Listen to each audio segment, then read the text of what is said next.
Hi, ich bin Bennett und das hier ist mein ultimativer Guide für Stegra.io. Zwei kleine Disclaimer vorweg. Nummer 1, ich werde leider nicht von Stegra für dieses Video bezahlt. Ich mache das einfach so, weil mir die App in vielen Situationen schon gute Dienste erwiesen hat. Und Nummer 2, Stegra hat ein wahnsinniges Entwicklungstempo. Also wenn ihr dieses Video jetzt guckt, wenn es schon 3 Monate, 4 Monate, 5 Monate, 6 Monate alt ist, dann wird sich hier einfach schon ein bisschen was getan haben. Gerade in Dingen, wo ich sage, das geht jetzt leider noch nicht oder das ist noch ein bisschen so und so. Da kann sich einfach schon wahnsinnig viel getan haben, weil die Jungs aus Schweden da halt wirklich einfach ein sehr, sehr hohes Entwicklungstempo an den Start legen. Und der Sponsor von meinen Videos hier, der bin natürlich mal wieder ich. Unter bennetsmototours.com findet ihr die GPX-Files zu allen meinen Touren und sogar auch ein paar Bildbände. Unter anderem zum Beispiel auch den hier aus Rumänien. Den kann man tatsächlich auch schon erwerben. Wenn ihr mal Bock habt und den Kanal vielleicht unterstützen wollt, dann schaut doch einfach mal rein. Weihnachten ist auch nicht mehr so lang hin. Springen wir rein. Zuallererst mal, wenn ich mich für die App entscheide, dann entscheide ich mich ja auch meistens dafür, dass ich das auch bezahlen will und dass ich mir erstmal jetzt zumindest für ein Jahr eine Subscription hole. Wie bei allen Sachen nutzt die Web-Oberfläche dafür, macht das nicht irgendwo in den Apps, dann seid ihr Nummer 1 sicher, dass ihr ein Vertragsverhältnis mit Stegra habt und nicht mit Google oder mit Apple und die dann nur ein Vertragsverhältnis mit Stegra haben. Und Nummer 2, ihr habt dann auf jeden Fall die Sicherheit, dass euer Stegra-Account auf allen Plattformen einwandfrei funktioniert, also dass eure Bezahlversion auch auf Android funktioniert und auf iOS funktioniert und das auch dauerhaft und eigentlich immer, weil halt dann Stegra diese Subscription managt und das nicht komisch über Google oder Apple abgerufen werden muss. Wenn ihr das macht und euch einen Account gemacht habt, dann landet ihr meistens hier auf dieser Stegra Standard Website-Seite und könnt ihr euch hier einen Account machen und wenn ihr oben eingeloggt seid, dann seht ihr hier Manage Account und unter Manage Account findet ihr dann auch gleich hier Manage Subscription. Da steht dann wahrscheinlich bei euch Buy oder sowas oder Kaufen. Dementsprechend ist das hier einfach zu machen. Dann könnt ihr das kaufen. Dann habt ihr quasi dieses, das heißt dann Stegra Core, also alles komplett drum und dran und in der Web-App quasi gekauft. Und dann seht ihr ja halt auch schon, wann das Ding halt ausläuft und so weiter und so fort. Das findet ihr hier unter Profil Manage Account. Dann geht's ins Studio. Das heißt, das Studio Alt, Studio 2.0. Man muss in der Übersetzung immer ein bisschen gnädig sein. Also es gibt diese Webversion mittlerweile in Schwedisch natürlich, in Englisch natürlich und in ein paar Sprachen, in der sie jetzt übersetzt ist. Das ist nicht on point, da ist nicht 100%ig jeder Button übersetzt, aber 99% wunderbar funktioniert, soweit ich sagen kann, top. Wenn man dann hier im Studio ist, sollte man sich zuallererst mal mit der Karte auseinandersetzen. Die ist ein bisschen anders, als man das bei anderen Apps gewohnt ist. Das geht eigentlich alles hier rechts in diesem Menü. Dieses ganze rechte Menü ist eigentlich die Standardeinstellung, die man so für alles Mögliche mal benutzen kann. Oben sind Einstellungen. Klar, Entfernungsänderung Kilometer, Meilen, Einfachklick zum Hinzufügen eines Routenpunkts aktivieren, das kann ich machen oder nicht. Das seht ihr dann, das ist halt einfach, ob ich jetzt einmal klicke oder mit einem Rechtsklick quasi klicken muss. Die Route Line Size, hier seht ihr schon, da fehlt ein bisschen Übersetzung, das ist aber nicht wichtig. Die kann ich hier variieren, das ist wie dick meine generierte Route sein soll. Also wenn ich jetzt hier eine Route hätte, ich erstelle da einfach mal kurz eine, dann seht ihr das. Hier mal quer durch den Harz und das mal als Beispiel. Wenn ich das jetzt hier rumspiele, dann seht ihr, die Route wird dicker oder eben nicht. Einfach Anzeigenoptionen, genauso wie die allgemeine Routentransparenz, je nachdem, wie dolle ich diese Route auf der Karte angezeigt haben möchte. Und genauso auch die Symbolgröße, also hier Start, Stopp oder irgendwelche POIs. Plus ich kann die Standardroutenfarbe festlegen, die ist jetzt hier in dem Blaubereich, kann ich mir alles einstellen, so wie ich das für mich haben möchte. Der zweite Teil sind die Kartenebenen. Da habe ich hier eine relativ hohe Auswahl an vielen Dingen. Man muss jetzt bedenken, Stegra ist gemacht und programmiert vor allen Dingen für Offroad-Fahrer. Also sind eben entsprechend die Kartenlayouts jetzt nicht unbedingt dafür gemacht, wirklich wahnsinnig schnell kurvige Routen zu finden, sondern eher zu gucken, irgendwelche Waldwege zu finden. Deswegen ist hier zum Beispiel auch dieses Adventure Bright Kartenlayout, das wirkt auf den ersten Blick brutal überladen. Aber wenn ich mich hier orientieren will und hier mal gucken will und einfach adventuremäßig gucken will, kann ich hier lang fahren, fahre ich da lang, fahre ich dort lang, dann sehe ich halt hier vor allen Dingen die Waldwege und zumindest soweit das Kartenmaterial von Stegra das hergibt, auch ob ich da jetzt fahren darf oder nicht. Also grün sagt, ich darf da fahren. Das ist in Deutschland meistens dann trotzdem nicht der Fall, aber da kann Stegra jetzt nicht wirklich was für. Das sieht in Schweden und in Portugal ganz anders aus. Und gelb ist, glaube ich, ich kann da eingeschränkt fahren, weiß ich nicht so ganz genau. Und rot ist halt, da kann ich eigentlich nicht fahren. Es ist ein Waldweg, aber ist privat oder gesperrt etc. Deswegen, da sehe ich dann halt eben ganz, ganz viel, was man machen kann. Mir ist das too much, vor allen Dingen, weil es halt in Deutschland nicht wirklich brauchbar ist. Ich mag das Bright Clean am liebsten, damit kann ich in Deutschland am besten planen. Zumal ich mir jetzt auch nicht selber irgendwelche Offroad-Tracks zusammenbastel, sondern meistens, wenn ich damit plane, nur auf vorhandenen GPX-Tracks rumplane. Deswegen brauche ich jetzt nicht unbedingt die Karte, um zu sehen, wo gibt es denn hier noch Sachen, die ich vielleicht nicht kenne. Das liegt jetzt natürlich daran, dass man in Deutschland lebt. Würde ich wahrscheinlich, wie die Jungs in Schweden wohnen, sieht das anders aus. Da kann man wahrscheinlich viel entdecken, wenn man das möchte. So. Hier gibt es noch ein paar andere. Es gibt hier noch eine Satellitenkarte natürlich. Es gibt auch eine Satellitenkarte mit cleanen Geschichten. Und es gibt hier noch ein paar andere Sachen. Es gibt zum Beispiel auch eine speziell für Australien. Alles toll. Und auch eine speziell für Schweden zum Beispiel. Gibt es ganz viel. Die liefern auch ganz viel nach. Ich nehme am liebsten das Bright Clean. Das ist total super. Da komme ich auch sehr gut mit recht. Da sieht man auch alle Straßen sehr schön. Dann Routenmodi. Das ist jetzt wichtig. Ich kann für jedes Segment meiner Route einen anderen Routenmodus festlegen, aber ich kann hier in den Einstellungen den Standard-Routenmodus festlegen. Der ist standardmäßig, es ist ein Adventure-Produkt, natürlich auf dem Adventure-Routing-Profil, das immer versucht, möglichst Offroad-Strecken zu optimieren. Ich stelle mir das meistens immer auf kurvig mit Asphalt ein. Ich kann das auch standardmäßig auf schnellste einstellen. Ich habe dann noch die Möglichkeiten, hier Autobahnen und Fähren zu vermeiden. Es gibt für die ganz harten Enduristen auch noch hier ein Mountainbike-Ding und natürlich noch ein Zu-Fuß-Ding. Und der Vogel ist Luftlinie, wenn man da einfach nur mal seine Touren planen will. Ich mag es am liebsten kurviger Asphalt, dann habe ich hier auch die Möglichkeit, Fähren- und Mautstraßen noch zu vermeiden, wenn ich möchte. Autobahnen werden da schon automatisch vermieden, deswegen ist es da gar nicht drin. Und wenn ich schnellste mache, kriege ich auch die Option, hier noch Autobahnen zu vermeiden mit dazu. Perfekt. Wenn ich jetzt Adventure mache, habe ich noch ein paar Sachen, die für das Adventure Routing noch interessant sind. Unbefestigte Wege maximieren, gut, das ist klar, das will man meistens. Tracks mit einbeziehen, hundertprozentig weiß ich nicht genau, was das für einen Unterschied macht oder nicht. Ich weiß nicht, welche Tracks der meint, welche man damit jetzt einbezieht oder nicht.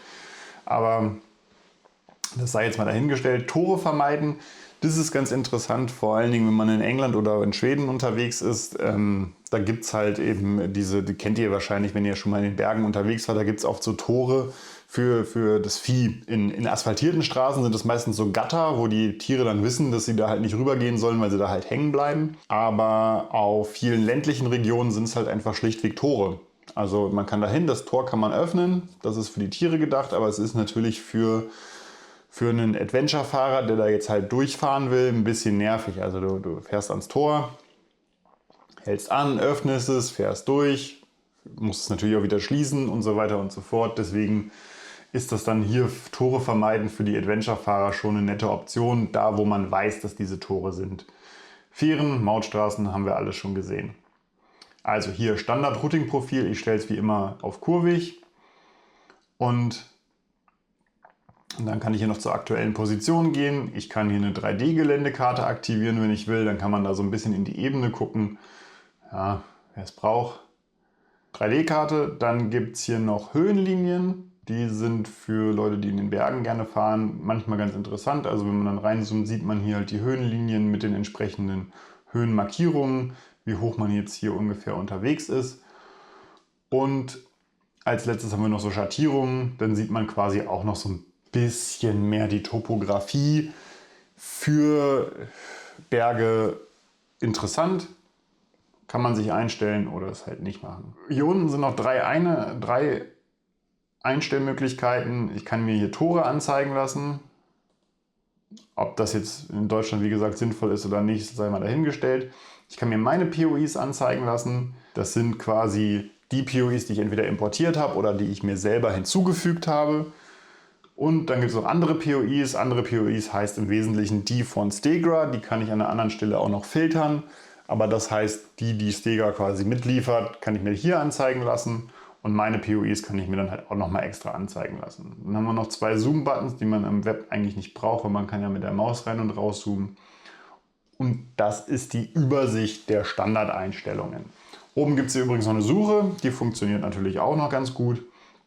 Und dann können wir uns eigentlich schon mit der tatsächlichen Planung beschäftigen. In der Planung gibt es so 2 Hauptmenüstränge, wenn man so will. Die sind hier links. Das eine ist auf der Karte und das andere ist in der Bibliothek. Und die Bibliothek ist erstmal das, wo alles grundsätzlich drin landet, was man da so reinwirft. Kann man importieren, kann man selber planen und dann kann man sich das auch ein bisschen organisieren. Organisiert wird das in Sammlungen, die heißen hier auf Englisch Collections, deswegen steht hier auch No Collection, also das ist Zeug, wenn man da halt Sachen nicht einer Collection hinzufügt. Grundsätzlich macht es Sinn, alle Sachen, die man plant oder alle GPX-Files, die man importiert, immer zu so einer Sammlung hinzuzufügen. Schlichtweg, weil man sich dann besser zurechtfindet und wenn man halt auch Sachen besser auf der Karte an- und ausmachen kann. Genau, also ich habe jetzt hier gerade keine mehr. Ich mache jetzt einfach mal eine mit TED Deutschland. Die brauchen wir später noch. Die kann ich jetzt speichern. Jetzt habe ich hier meine Collection und kann ja auch arbeiten. Er hält noch keine Routen, er hält noch keine Sachen. Alles super. Also ich kann hier noch nicht großartig was mitmachen, aber ich habe jetzt schon mal wieder eine Sammlung, die heißt TED Trade Zero Trail Deutschland. Nicht so verkehrt. Da kann man jetzt Sachen mitmachen. Dann auf der Karte. In dem kleinen Abschnitt sehe ich dann hier meine Elemente auf der Karte. Dazu zählen Interessenspunkte, die ich mir dann einstellen kann und ich sehe meine Routen.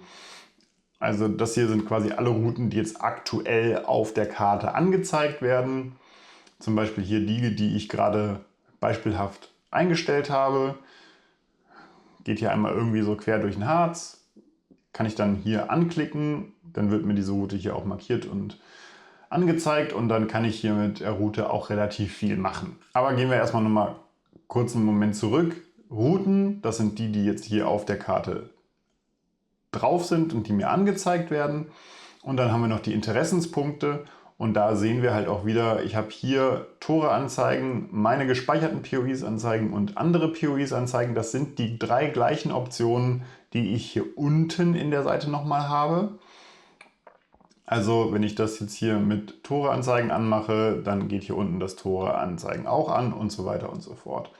Und dann haben wir hier die POI-Typen, die ich filtern kann. Also das sind die POIs, die auf der Karte angezeigt werden, die Stegra mitliefert. Also finde ich hier zum Beispiel Bergpässe.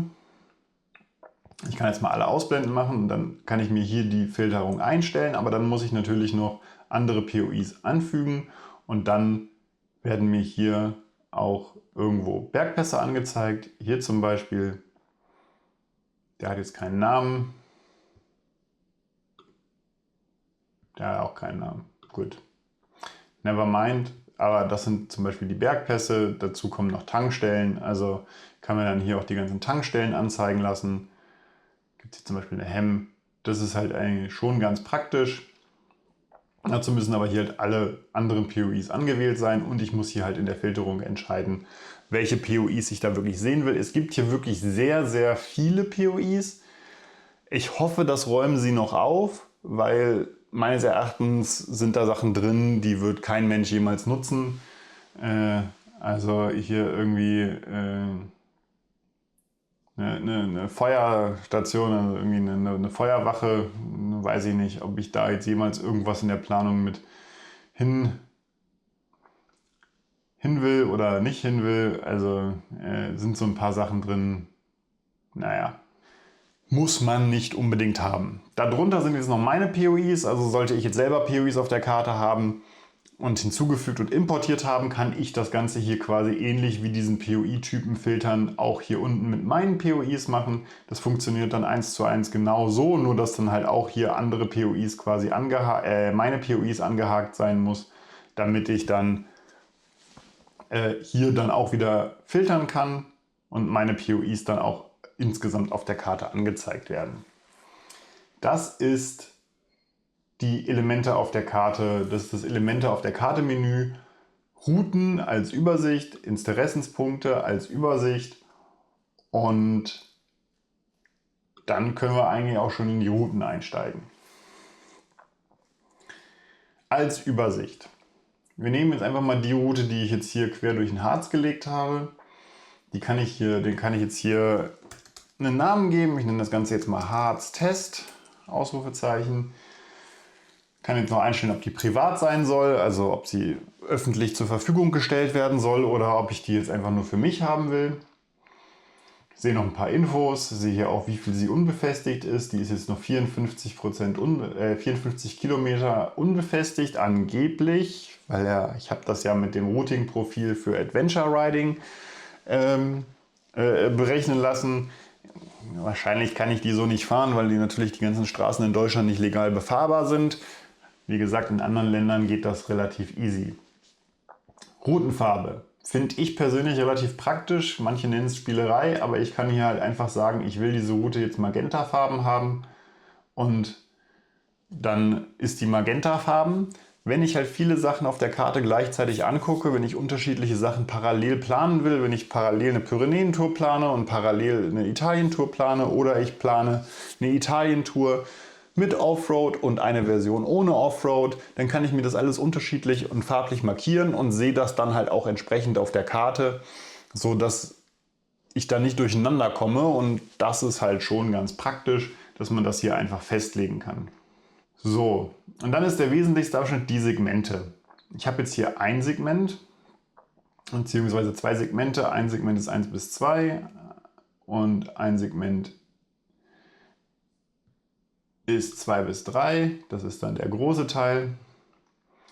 Und ein Segment ist The Last Waypoint. Das ist dann hinten am Ende das Ziel. 1, 2, 3 Segmente, die man jetzt hier für diese Route haben kann. Und ich kann diese Route mittlerweile extrem nice bearbeiten. Also ich kann mir jetzt hier zum Beispiel einfach einen Zwischenpunkt festlegen, dann routet er mich da jetzt halt nochmal lang und die Route bekommt einfach jetzt hier einen neuen Abschnitt mit dazu. Und ich kann jetzt innerhalb dieser Abschnitte relativ viel machen. Also im ersten Abschnitt kann ich den Punkt löschen oder das gesamte Segment löschen. Ich kann entscheiden, welches Routing-Profil dieser Abschnitt haben soll. Das mache ich jetzt auch mal auf kurvig, weil wir sind ja in Deutschland und Fähren will ich jetzt auch nicht. Passt schon.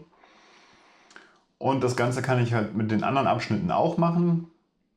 Hier nochmal kurvig Asphalt. Auch wieder Fähren. Drittes Routing-Segment. Auch wieder kurvig Asphalt. Und dann die Sachen da auch hinzufügen. Und das letzte lassen wir so, wie es ist. Und das Ganze kann ich halt theoretisch jetzt auch wieder umstellen. Kann jetzt sagen, ich will jetzt hier die schnellste Route. Und dann seht ihr halt, der macht halt dann auch relativ schnell diese Routing-Segmente so, wie sie sein sollen. Schön abschnittsweise. Schnellste mit Autobahn, schnellste ohne Autobahn. Kurviger Asphalt oder dann halt eben Adventure-Motorrad. Wenn man das möchte, kann man sich so relativ gut Routen zusammenbasteln, zumal ich sagen muss, der Kurvenalgorithmus ist echt ziemlich nice. Also er ist wirklich für die Sachen, ich finde den wirklich ziemlich nice. Gut, wenn ich das jetzt habe, kann ich das Ding speichern. Alles soweit gespeichert, wird jetzt in der Bibliothek gespeichert. Diese Route hat jetzt noch keine Sammlung, also ich könnte jetzt hier noch keine Sammlung, ich könnte die Sammlung verwalten sagen, könnte das jetzt zu einer oder mehreren Sammlungen hinzufügen, wenn ich das möchte und da sortiert sein muss. Muss ich jetzt nicht machen, ist ja jetzt nur zum Test, aber das ist quasi jetzt diese Harzrunde, die ich jetzt hier haben möchte. Jetzt habe ich aus Versehen einmal geklickt. Dann gibt es dann hier auch die schöne Zurück-Taste. Das ist wiederum die Option gerade gewesen mit hier Einfachklick zur Verfügung vom Routenpunkt. Das können wir jetzt mal rausnehmen. Dann kann ich halt auch ein bisschen mehr wild auf der Karte rumklicken, ohne dass mir hier gleich ein Routingpunkt gesetzt wird. Wenn ich dann was machen will, muss ich einen Rechtsklick machen und dann sehe ich hier schon Startpunkt, Zwischenpunkt, Ziel. Oder ich kann hier halt auch einen neuen POI hinzufügen, wenn mich das interessiert. Und dann einfach wirklich hier meine Route, meine Karte oder insgesamt meine Einstellung planen. Das ist, wenn ich selber Routen planen möchte. Das, was ich eigentlich viel mehr mache, wenn ich mit Stegra unterwegs bin, ist, ich nutze GPX-Tracks. ACT, Trans-Euro Trail, Offroad Atlas. Und wenn ich die benutzen möchte, gehe ich hier einfach auf GPX importieren. Und dann kann ich mir meine GPX-Datei auswählen. Ich nehme jetzt einfach mal die Trans-Euro Trail Deutschland. Dann importiert er das.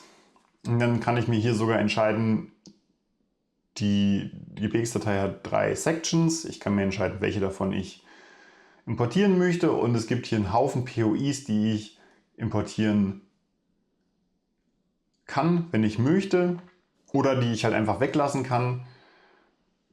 Ich finde das meistens, wenn ich irgendwie das Problem habe, dass ich jetzt hier irgendwie eine Garage brauche oder sowas, dann, naja, dann suche ich das bei Google Maps oder so. Also meistens ist es so, dass ich die nicht nutze, aber das kann jeder für sich entwählen. Ich wähle jetzt hier alle mal ab. Keine POIs, die müllen mir nur die Karte voll. Ich will die 3 Sections und kann dann hier noch Typen für importierte Interessenspunkte überschreiben. Also ich kann jetzt diesen Typ hier quasi ändern. Also ich kann ja auswählen, das ist jetzt der Typ, der ist jetzt standardmäßig auf Other gestellt und ich könnte jetzt sagen, ich will jetzt, dass alle diese POIs grundsätzlich als Warnhin Border Crossing importiert werden. Da ich die nicht importiere, interessiert mich das nicht. Und ich habe jetzt hier die Sammlung TED Deutschland ausgewählt. Da will ich das Ding reinpacken. Gut, wenn es geordnet ist. In Sammlung speichern und zur Karte hinzufügen.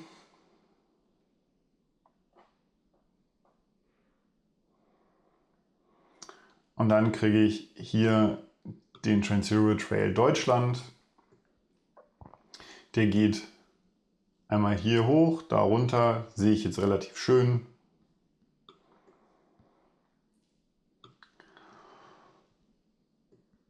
Und das ist eigentlich so ein bisschen das, was ich am meisten daran mag und wie ich damit plane. Den Trans-Euro Trail Ost bin ich jetzt schon gefahren, den Trans-Euro Trail West bis nach Holland bin ich auch schon gefahren. Hier nach Norden, das könnte ich jetzt nochmal mitnehmen. Also wenn ich den jetzt zum Beispiel mal fahren wollen würde, kann ich mir den anklicken, dann sehe ich schon, hier ist das Ziel, hier ist der Start von dieser Section, die geht hier hinter Hamburg irgendwo bei Kellinghusen. Geht er los und geht dann halt hier zur dänischen Grenze. Eigentlich eine ganz nette Sache.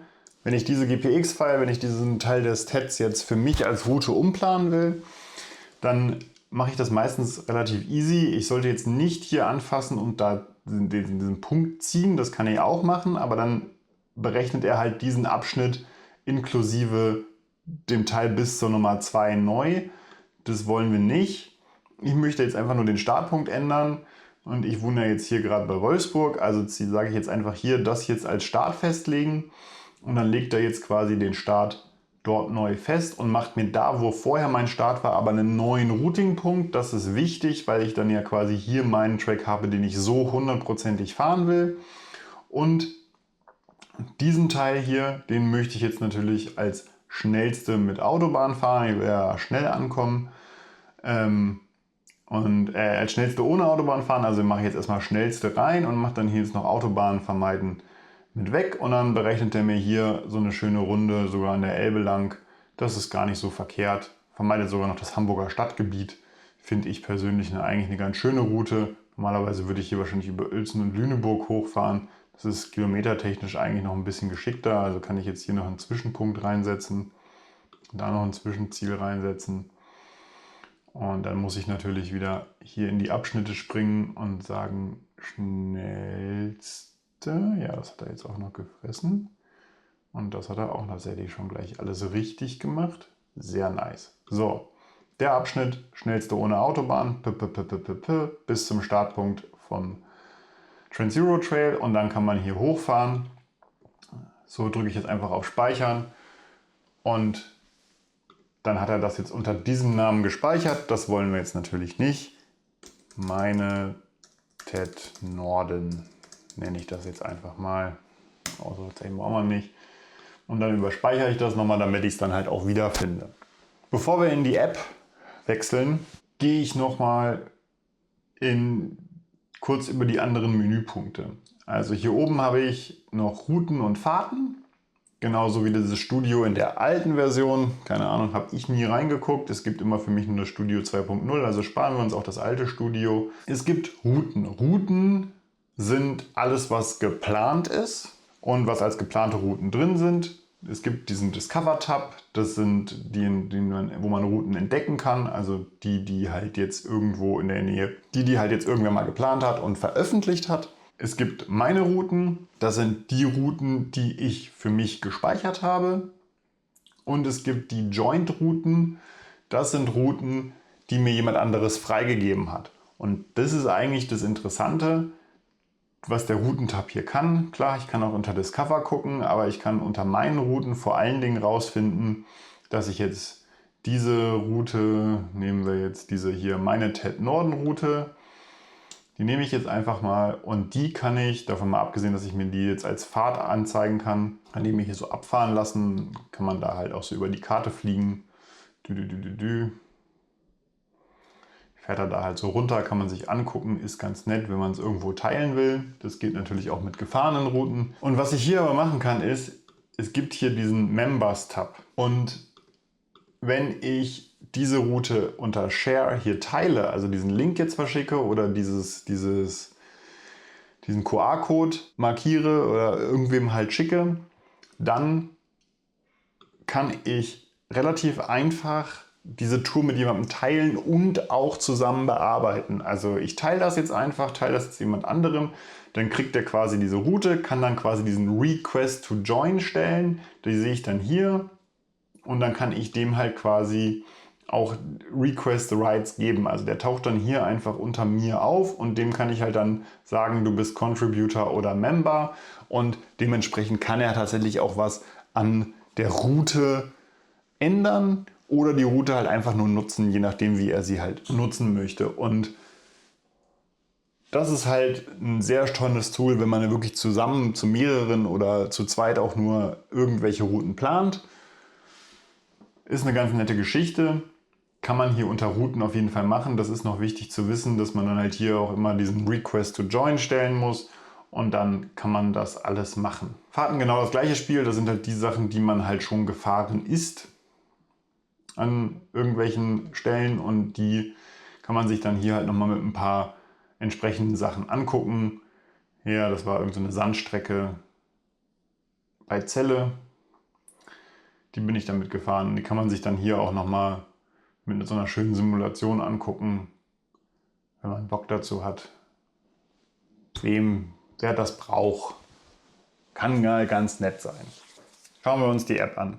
In der App selber gibt es erstmal die gleichen Optionen, die wir jetzt auch schon aus dem Kartenlayout vom Web kennen. Oben ist die Suche, links habe ich einmal die Option, mir Sprachansagen an- und auszumachen und die Möglichkeit, die Karte zu sperren. Also die Karte ist jetzt gesperrt, ich kann jetzt hier keine Eingaben mehr machen, irgendwo von irgendwelchen Optionen, die auf der Karte sind. Das ist mega praktisch, wenn man im Regen unterwegs ist. Und das gleiche kann ich halt mit einem Long Press wieder auflösen. Dann rechts Optionen.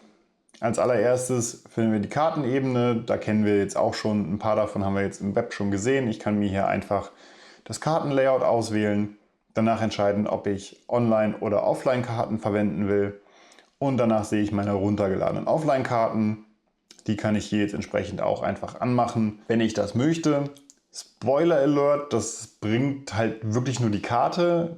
Stegra hat zu dem Zeitpunkt jetzt zumindest kein Offline-Routing. Also ich kann das nutzen, aber es bringt mir halt vor allen Dingen nur was, wenn die Route schon berechnet ist und ich die Karte dann offline haben will, damit ich dann halt auch was sehen kann. wird wahrscheinlich noch nachgeliefert, kommt bestimmt noch. Dann kann ich mir neue Offline-Karten runterladen, kann hier noch ein paar Farben einstellen und sehe dann auch hier wieder Wegpunkte, Routen, Hindernisse, die ich als Symbole angezeigt haben will. Kann die Bedienelemente während der Fahrt automatisch ausblenden, auch ganz nett. Die Geschwindigkeit anzeigen, Kompass anzeigen, Skalenleiste, wenn ich Bock dazu habe. Ich kann die Sprachausgabe machen und finde hier noch ganz viele Optionen, die ich noch machen kann. Automatische Neuberechnung kann ich zum Beispiel ausstellen. Das ist sehr praktisch, wenn man einfach irgendwo falsch abgebogen ist, aber die Route eigentlich nicht neu berechnet haben will. Zum Beispiel, wenn ich einem Track folge. Abbiegehinweise kann man halt auch haben oder nicht. Verwenden der nach Norden ausgerichteten Kamera, dann kann man das quasi immer nach Norden einloggen. Automatische Neuzentrierung, automatischer Zoom bei Fahrtbeginn, automatisches Neigen, automatische Neigung bei Fahrtantritt, verwende den Gyrosensor des Geräts bei Stillstand, also das heißt, dass dann wieder mehr Optionssachen wirklich angezeigt werden. Die Pfeilfarbe kann ich mir einstellen und die Pfeilgröße, und dann sehe ich sogar noch, ob hier ein Controller verbunden ist und wie der vielleicht konfiguriert ist. Ich habe keinen, deswegen kann ich euch das nicht zeigen, aber das sind viele Optionen, wo ich mich durchklicken kann. Dann haben wir wieder mal das Routing-Profil, das Standard-Routing-Profil, das ich mir hier wieder einstellen kann. Das kennen wir ja aus dem Web jetzt auch schon, und entsprechend hier auch wieder die Möglichkeit, ich kann Abenteuer, unbefestigte Wege, Tore und sonst was machen. Ich kann das Ganze für schnellste, kann ich auch noch Schnellstraßen vermeiden reinmachen und kann mir hier einfach mein Standard-Routing-Profil aussuchen. Dann habe ich noch den Button, der mir die POIs bringt. Das kennen wir jetzt aus dem Web auch schon. Es sind einfach Tore, meine und andere POIs. Meine POIs sind die, die ich hochgeladen habe. Andere POIs sind die, die Stegra hier mitliefert. Auch die kann ich hier wieder filtern. Tankstellen, Mountain Passes zum Beispiel und so weiter. Unten kann ich POIs noch manuell einmal synchronisieren. Kennt man jetzt schon. Der Rest ist relativ simpel. Ich habe noch den Entdecken-Button. Das ist quasi der Routenteil im Web, also die öffentlich zur Verfügung stehenden Routen. Oder halt meine Routen kann ich hier auch filtern. Das ist der Routentab. Dann habe ich mein Profil. Da sehe ich meine Routen auch nochmal. Da sehe ich auch meine Touren nochmal. Und da sehe ich meine normalen Account-Einstellungen, in denen ich jetzt hier auch mich nicht groß austoben kann. Hier finde ich nochmal eine ganz gute Übersicht über Touren, die mit mir geteilt wurden. Wenn ich jetzt beigetreten bin, irgendeine Tour mit mir geteilt wurde, dann kann ich das hier noch sehen. Ansonsten war es das hier. Zurück zur Karte. Kartenübersicht haben wir jetzt schon gesehen. Und jetzt kommen wir so ein bisschen zu den Punkten, die Stegra so ein bisschen ausschließen, oder die Stegra so ein bisschen nicht so gut macht. Ich kann jetzt hier auf die Routen gehen und sehe dann hier auch die Routen auf meiner Karte, und wenn ich weiter genug runter scrolle, sehe ich meine Routen, also die, die ich gespeichert habe. Jetzt erinnert ihr euch, wir hatten eigentlich schön die Möglichkeit, dass ich die alle in diesen Sammlungen organisieren kann, sodass ich auch ganz viele Routen für die Sammlung mache, ganz viele Routen für die Sammlung. Diese Sammlungen werden mir in der App hier jetzt nicht angezeigt. Das ist ein bisschen ätzend, weil natürlich dann diese Routen eine ewige Liste sind von allen Routen, die ich halt irgendwann mal irgendwo gespeichert habe und die ich jetzt vielleicht gar nicht brauche. Also lieber trotzdem Routen immer sparsam planen, dann findet man sich hier auch wieder gut zurecht. Das sind die Routen, die ich auf der Karte sehe. Wenn ich mir jetzt im Web geplant habe, dann finde ich die. Also wenn ich jetzt auch hier gucke, finde ich die unter meine Routen, zum Beispiel meine TED Norden, die haben wir ja gerade gesehen. Da drücke ich jetzt einfach aufs Plus. Dann ist die auf der Karte und dann sehe ich halt entsprechend die Route hier auf der Karte auch innerhalb der App und kann die dann auch hier entsprechend einfach als Fahrt starten, wenn ich das möchte. Wenn ich diese Route jetzt anwähle oder jegliche Route auch neu plane, dann ist es halt genauso, dass ich diese Route jetzt einfach starten kann. Ich kann die jetzt einfach starten und abfahren, und ich kann die natürlich auch noch nachträglich bearbeiten, wenn ich das will. Dazu klicke ich mich da einfach rein und dann kann ich hier die entsprechenden Abschnitte durchgehen, und dann seht ihr schon, er springt immer zu dem entsprechenden Abschnitt, und ich kann hier wieder auswählen, Will ich jetzt das Routing-Profil ändern oder will ich jetzt zum Beispiel den Abschnitt oder den Punkt löschen? Und so kann ich meine Route hier wieder bearbeiten. Und das gleiche gilt halt auch für alles andere. Also wenn ich jetzt noch hier einen Punkt hinzufügen will, dann sage ich einfach als Wegpunkt hinzufügen und dann bastelt er mir den in die Route wieder rein. Auch wieder super, schnellste ohne Autobahn, je nachdem wie ich das halt wirklich für mich möchte. Das sind die Sachen, wenn ich jetzt hier Routen schon geplant habe und so kann ich jetzt einfach zu dieser Route fahren und das halt abfahren, was ich mir jetzt hier zurechtgelegt und geplant habe. Ich kann mir natürlich auch aber einfach eine Route planen, die vielleicht so aussieht. Dann kann ich vom aktuellen Startpunkt einfach hier runterfahren, kurvig, ohne alles, nur als Beispiel, weil ich jetzt einmal auf euch den Startbildschirm zeigen möchte. Und dieser Startbildschirm, der sieht jetzt natürlich nicht so aus, der zoomt dann ran, aber ihr müsst ja nicht alle unbedingt genau wissen, wo ich wohne. Der Vorteil ist jetzt, wenn ich jetzt losfahre, dann verschwinden diese ganzen Elemente. Also diese Plus-Minus-Buttons und diese ganze Linksseite, das verschwindet einfach alles und ich kriege eine wunderbare Karte, der ich einfach wunderbar meinem Track folgen kann, kriege oben noch ein paar Abbiegehinweise und so weiter und so fort. Das Layout ist da wirklich sehr schön und es ist vor allen Dingen halt nicht so ein großer Unterschied zu dem, wie die Karte geplant ist. Also es verschwindet jetzt hier einfach viel und ich sehe nur eine große Karte. Und wenn ich dann hier Stoppen drücke, dann seht ihr auch, die Karte bleibt so, wie sie ist. Also hier ist kein großer Unterschied zwischen einer aktiven Navigation und der Planungsnavigation. Und da findet man sich eigentlich relativ gut zurecht. Genau, so ist die Planung hier. Auch hier wieder straightforward, wie wir das aus dem Webplaner kennen. Einfach als Wegpunkt hinzusetzen. Er setzt den auch relativ intelligent dann dazu und ich kann wieder die Abschnitte durchgehen und mir hier auch entsprechend planen, welches Routing-Profil ich dafür möchte, wie ich dahin fahren möchte und das dann einfach loslegen und eine geile Tour haben. Ich habe eine Sache noch vergessen und die ist vielleicht noch ganz interessant, weil ich die auch relativ häufig brauche. Wenn ich jetzt zum Beispiel diesen Abschnitt des Trans-Euro Trails fahren möchte, aber ich komme jetzt aus Richtung Holland, dann ist ja jetzt quasi hier das Ziel an der Grenze zu Holland oder Niederlanden und hier oben ist der Startpunkt. Wenn ich die einfach nur umdrehen möchte, diese Strecke, dann finde ich diese Option im Webplaner. Mit dem Handy gibt es sie leider noch nicht. Aber die Option finde ich hier unter diesen 3 Punkten hier unten. Und dann kann ich hier sagen Route umkehren oder Route beliebig umkehren. Beliebig umkehren heißt ist in dem Fall schlecht übersetzt, sondern das heißt in dem Fall einfach nur keine Neuberechnung. Heißt, wenn ich die Route jetzt umkehre, dann wird sie zwangsläufig ein bisschen anders aussehen, weil er einfach die Route umkehrt, aber alle Segmente zwischen den unterschiedlichen Punkten neu berechnet. Das ist meistens dämlich, weil man will da genau die Route fahren, die man als GPX importiert hat. Also die Option wählen, Route beliebig umkehren, wie gesagt schlecht berechnet, sei es eigentlich ohne Neuberechnung, dann kriegt man noch wahlweise, dass die ganzen Abbiegehinweise flöten gehen.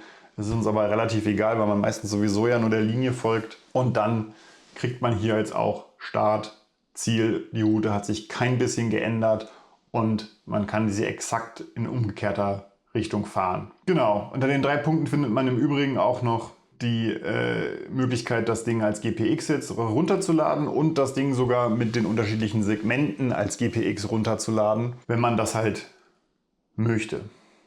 Karte entfernen, Route dauerhaft löschen, kennen wir alles schon. Das war das letzte, was ich vergessen habe.